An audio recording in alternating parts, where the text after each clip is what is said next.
Oye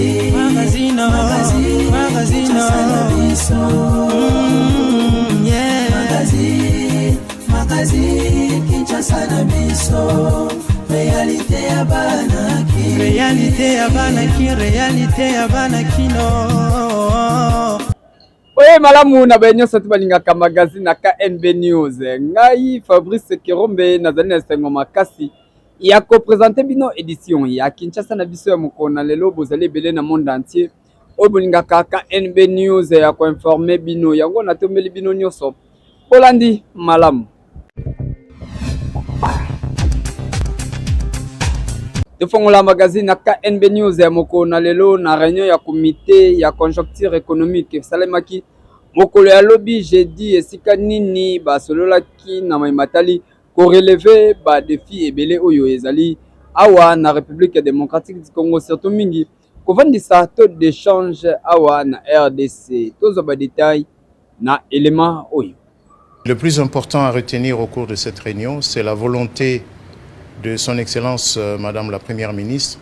Comité de conjoncture économique basanganaki mokolo ya lobby moleki pona kotala maimazali koleka na économie ya République démocratique du Congo. Ezalaki réunion oyo esangisaki gouverneur ya Banque centrale du Congo, ministre ya Mambi Matali économie nationale Daniel Mukoko Samba, ministre ya finance et bato mosusu ezalaki na tina ya kotala maimatali économie ya République démocratique du Congo. Kasi na kati ya réunion yango nde basololaki makambo mingi oyo esengeli koyeba ezali volonté ya premier ministre Judith Suminwa ya ko relancer projet oyo ya PDLT 145 territoire oyo e banda uta premier mandat ya chef de l'État Félix Antoine Tshisekedi Tshilombo. Kasi liboso basalaki évaluation ya misala lolenge esalemaki na premier mandat oyo moyiti koleka kotala ndenge nini esengeli kosangisa maimatali mosolo pona koluka kofuta ba agence oyo ezali kozela mosolo pona kosala mosala ndenge elongo bani awa na République démocratique du Congo pona maimatali programme 145 territoire. Kasi kosangisa misolo nde ezali très important pona koluka ko résoudre ba problème nyonso oyo etali République démocratique du Congo. Na yango bafandelaki maimatali fraude minier pe fraude na ba produits pétroliers. Na yango bazalaki kokanisa na maimatali kolite contre ba pratique oyo ezali kopekisa mosolo to pe économie ya République démocratique du Congo emata. Kasi soki ba pratique oyo ya ba détournement ya kimoyibi ebina kosila nde mosolo ekwebala komata pe gouvernement ya République démocratique du Congo ekosala mayebiso oyo bazali na yango osenga po recette ya République démocratique du Congo ekoyeba na komata pe bavandelaki lisusu na lolenge oyo etali koyeba ko gérer ba dépenses publiques. Kasi soki gouvernement ayebi na kosala ba dépenses publiques et touché ata marché d'échange moko te po yango nde lelo oyo ozali komona na mboka franc congolais ezali ko perdre valeur na yango liboso ya ba monnaie étrangère. Na yango comité ya conjoncture économique babetaki masolo natina maimatali kovandisa taux d'échange awa na République démocratique du Congo po soki yango efandi na malamu nde population akozala na kimia. Compte rendu ya réunion yango nde epesamaki epai ya ministre ya économie nationale Daniel Mukoko Samba. Le plus important à retenir au cours de cette réunion, c'est la volonté de son Excellence Madame la Première Ministre de relancer le plus rapidement possible certains projets phares du gouvernement, notamment le projet PDL 145 territoires, dont il est question de faire d'abord l'évaluation de ce qui a été fait au cours du mandat précédent et de solder les montants attendus par les agences de mise en œuvre pour clôturer définitivement le premier volet de ce programme. Évidemment, pour financer ce programme, le gouvernement a besoin de plus de recettes. C'est la raison pour laquelle, au cours de la réunion de ce jour, nous nous sommes appesantis sur la problématique de la fraude sur nos produits miniers. Cette pratique qui consiste à minorer la valeur des produits miniers qui sortent de notre territoire national. De la même manière, la question de la fraude sur les produits pétroliers.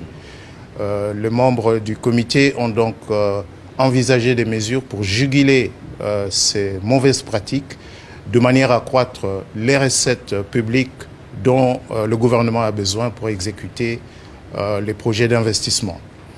De la même manière, nous avons également examiné la question de la régulation des dépenses publiques de manière à ce que les dépenses les plus essentielles soient exécutées et que l'exécution des dépenses par le gouvernement ne vienne pas surcharger le marché de change, ce qui se traduit le plus souvent par la détérioration ou la dépréciation de la monnaie nationale. Ministre d'État, ministre de la Justice, Maître Constant Moutamba, apesi bamituka epai ya ba APJ, donc agent ya police judiciaire, pona kosala musala kitoko po bazalaki kokemba po moyen ezalaki te, kasi Constant Moutamba alobi ete chef de l'État anoma ba ministre te pona kaka koloba maloba ya pamba, kasi esengeli mpe kosala musala na yango abandaki déjà kopesa mituka oyo avec impact na idéologie. Le chef de l'État ne nous a pas nommés pour des discours. Il nous a nommés pour redresser la justice. Ministre d'État, ministre de la Justice, Constant Moutamba, ayebaki na kosala remise ya bamituka epai ya ba agent ya la police judiciaire mokolo alobi jeudi 18 juillet 2024 kanini apesaki bango mituka oyo na ntina ya kosalaka opération na bango ya mission na lolenge oyo esengelami. Kasi na maloba na ye ministre d'État, ministre de la Justice Constant Moutamba baki ete chef de l'État a nommé bango kaka pona ba discours te, kasi mingi a nommé bango pona kopesa ba solution, surtout mingi République démocratique du Congo ezali na makambo ebele oyo ezali kosenga ezwa ba solution, kasi bato oyo basengeli kosala yango ezali bongo bato oyo bazali na volonté ya kosala mosala pona kotombola République démocratique du Congo, kasi ezali ba moyen te lolenge oyo bato misusu balobaka, ezali pe bato oyo bazali koloba français milai te nde bango basengeli koyeba na kobongisa République démocratique du Congo, kasi mingi ba oyo bazali na kosalaka misala ya malamu nde esengelami kosala yango.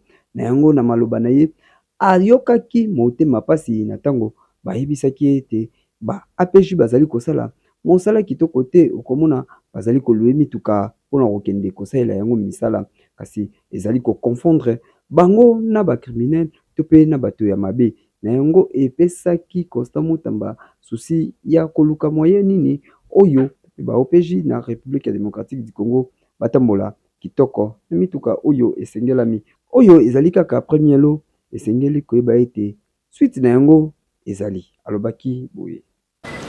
Le chef de l'État ne nous a pas nommés pour des discours.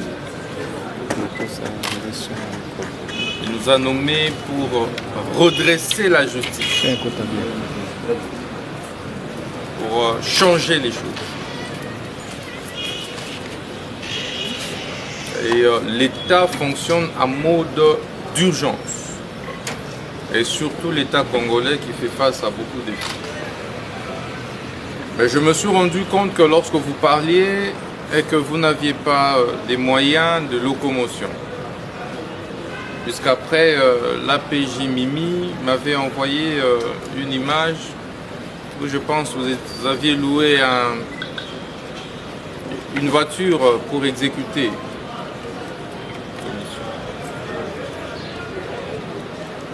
Il est anormal qu'un IPJ, un OPJ puisse travailler dans les conditions les plus macabres, comme c'est le cas.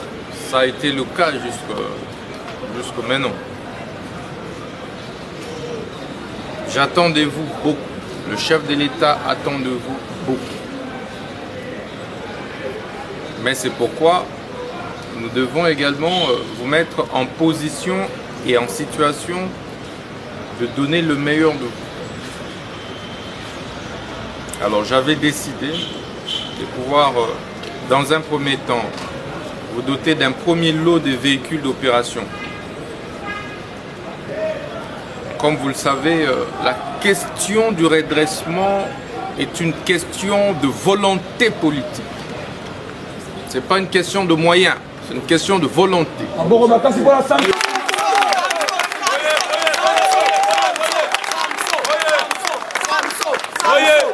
Qui n'a pas besoin des hommes qui développent des longs français.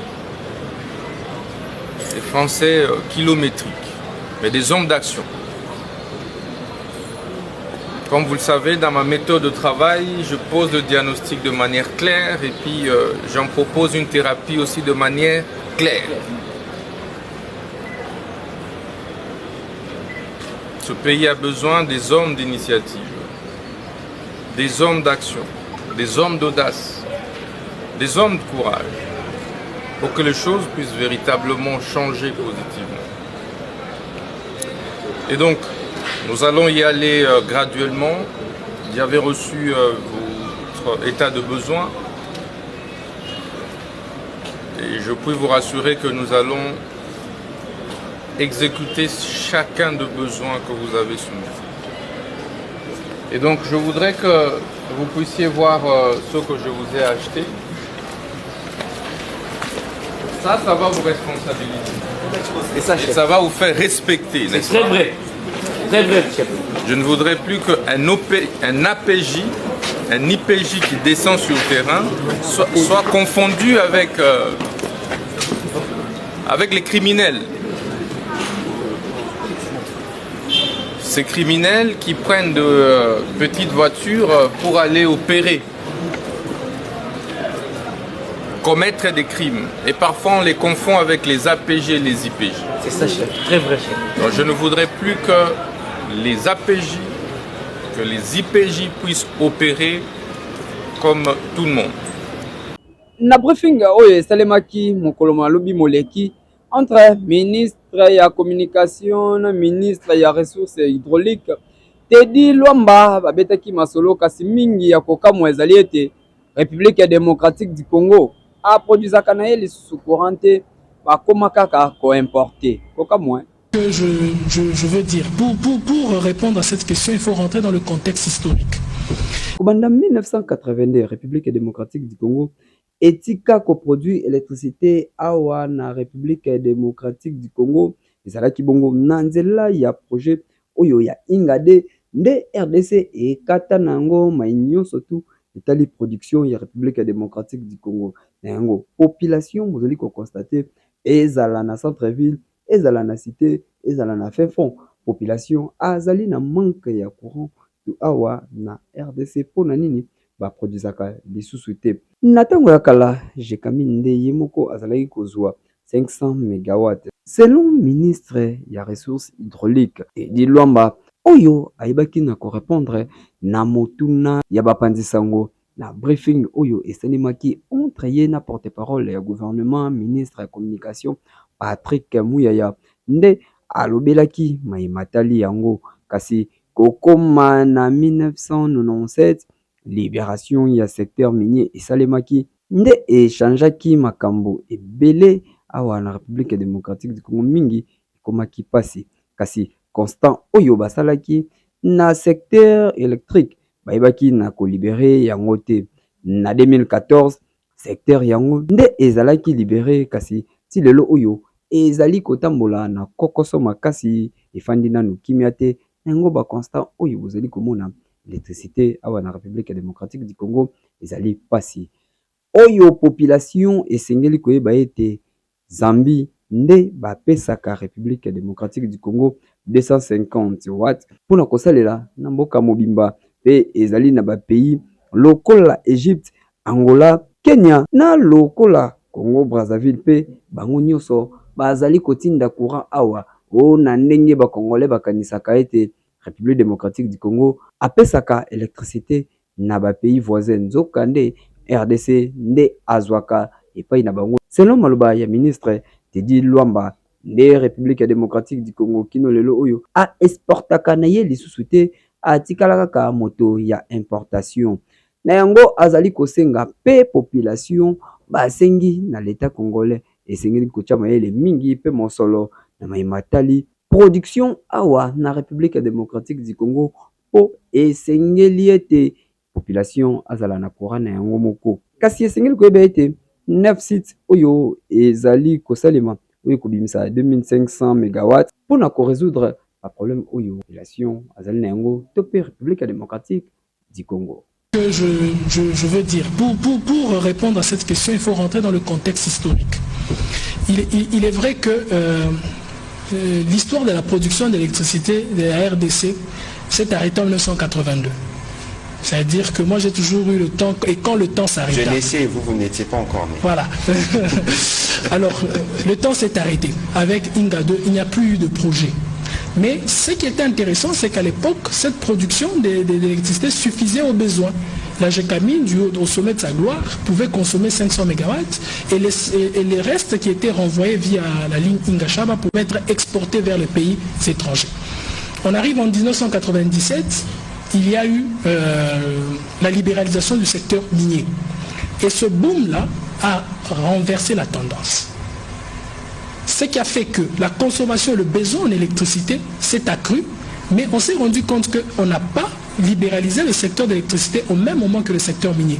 On a été très vite rattrapé par le temps et en 2014, on a vite libéralisé le secteur qui malheureusement aujourd'hui boite encore un tout petit peu.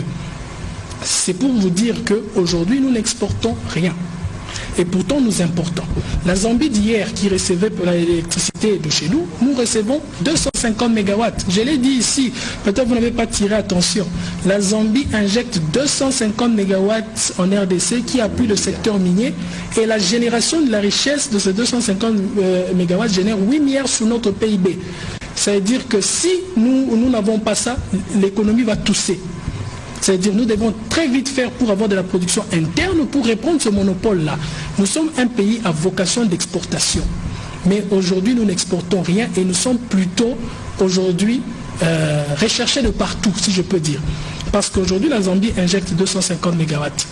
Le poste de Bouandanda qui sera lancé au niveau de Goma va permettre avec la ligne NELSAP, en contact avec le Kenya et l'Éthiopie, on recevra très bientôt environ 50 à 100 MW qui viendra de l'Éthiopie jusqu'ici. L'Angola, avec la boucle de l'amitié, nous va faire injecter de la puissance ici. De Brazzaville, par moment, nous récupérons 25 MW. Les Tanzaniens, aujourd'hui, sont en train de voir avec la nouvelle centrale comment revenir avec un 100 MW pour entrer en RDC. Même la Centrafrique, aujourd'hui, nous donne un peu 2 MW avec Zongo, Boali Zongo. Ça veut dire aujourd'hui, tout le monde amène son énergie en RDC. LTSK azali kokonsia koservi population na baproduit na ya kitoko. Papa mama nelanga oyo ndenge malili ezali makasi lokola ye azalaka na susi ya population Beltesco ayeli bino kwa ker oyo Africa Joyce ezali pona santé na bino na mabota esika nyonso tu bozali esengeli kosomba kwa ker oyo Africa Joyce et surtout na malili oyo esengeli komelisa bana na biso nyonso tu kwa ker oyo Africa Joyce ezali po pesa mikuwa makasi pe santé ya bana ezala kitoko babela bela te onelanga malili ebelisaka kaka malili pesaka fièvre kasi ezalaka nde bilesa oyo bolesaka bana bino botala kwa ker oyo Africa Joyce Beltesco apesi bino poye azalaka na susi ya population na ye bazala na santé malamu. Maman, papa responsable, étudiant, yom to mesana ko mela potopoto na tango elanga, yom to mesana ko teka potopoto na bawenze na bakwe na tango elanga, potopoto ko teka yango yo poto na vitamine belé, Africa Chose flocon d'avoine. Africa Chose flocon d'avoine ezali céréales. Ningi maman benga yango communément quaker, mais yango céréales oyo ezali na bokeseni na ba céréales mususu na potopoto mususu. Teka potopoto oyo yo maman responsable, yo moteki yo mosombi yo chayer, en tout cas aux ala décider. Biso Beltesco to ka pa ina bino, ko tali sabino ke basaka mombongo pona ko gagner. Pona ko lamba potopoto kitoko esengo salaka potopoto oyo babengi Africa Chose ya Beltesco ezali original, ezali bio na bio. otuninga okozwa yango wapi? Papa, mama, yaya, tala kaka na kwe na bino okomona bazali koteka kwake Africa Joyce oyo esengeli okanga soki osombi yango mpona koyeba yango malamu esengeli otala malamu logo oyo ya Beltesco. Soki ezali na yango te seke wana ezali Africa Joyce te kwake oyo esengeli komela ezali Africa Joyce ya Beltesco. Yebela deja mpona sante malili eleki makasi mwana mama kimambangu sombaka deja mpona libota na yo palia kitoko.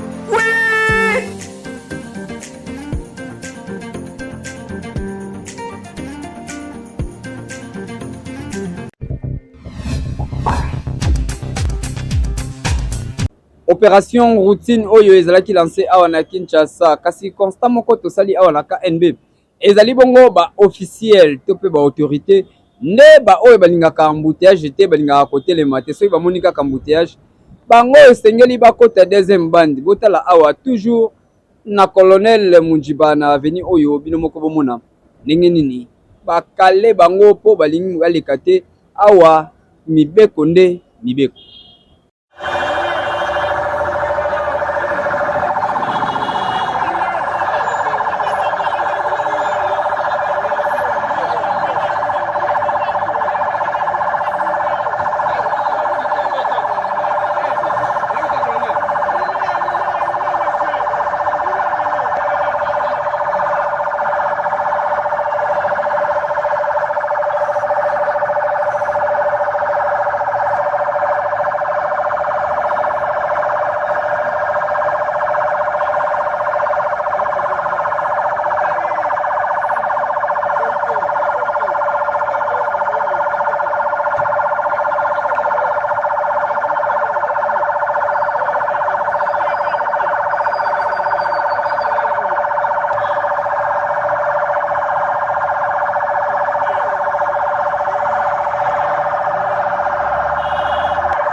TikTok ya mokona lelo yango kamoto aboyi mokoso ya boyi abotola bino mboka monganga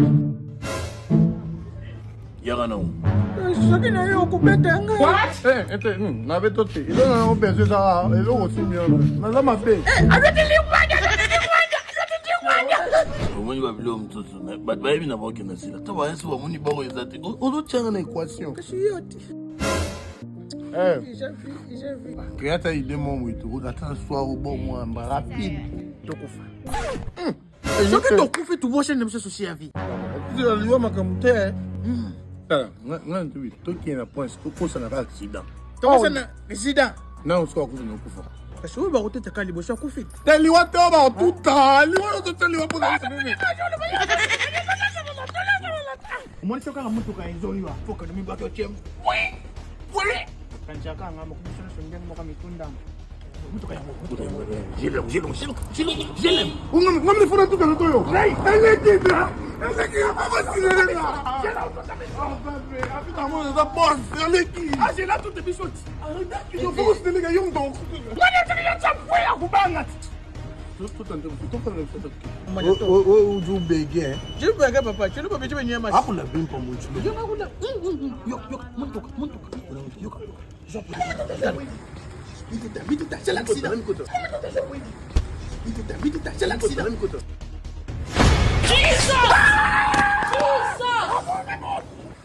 Kuganga mkatizana kufabia leo. Naam. Jesus.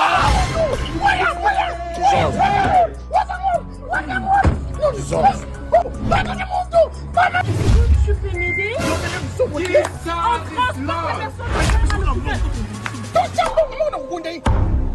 Mais quel argent que tu as? Quelqu'un est en train de souffrir, il y a ma cameline au loba. Va-t'en à l'hôpital! Tiens-toi debout alors.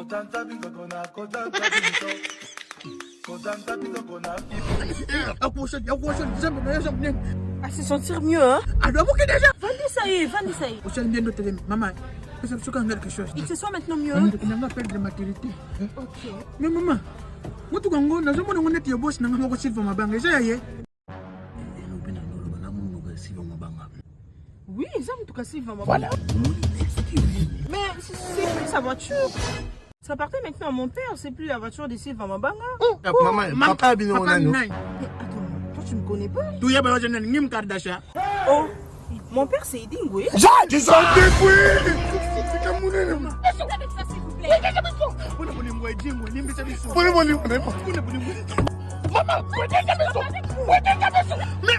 Maman, mais c'était ici. Moi je vis ça dans mes propres yeux. Je ne parle pas de ça. Et qui ne pas que ça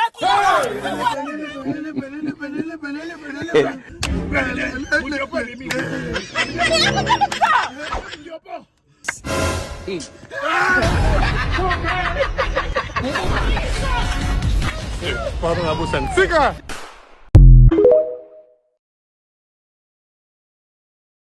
nazalaki na esengo ya kopresente bino magazine ya KNB News ya moko na lelo yango natombeli bino bon début de week-end ne partout esika oyo bozwami ngai nazalaki na esengo ya kotelema liboso na bino mpona kopesa bino bainformation tika topesa merci na Moïse Ngombi oyo azalaki nsima ya kamera mpona kobenda biso bilili mpe na Beverly eyale na nzela ya masini ngai Fabrice Kirombe nazalaki wana mpona kopresentele bino yango tokutani bongo mikolo oyo ezali koya Magazine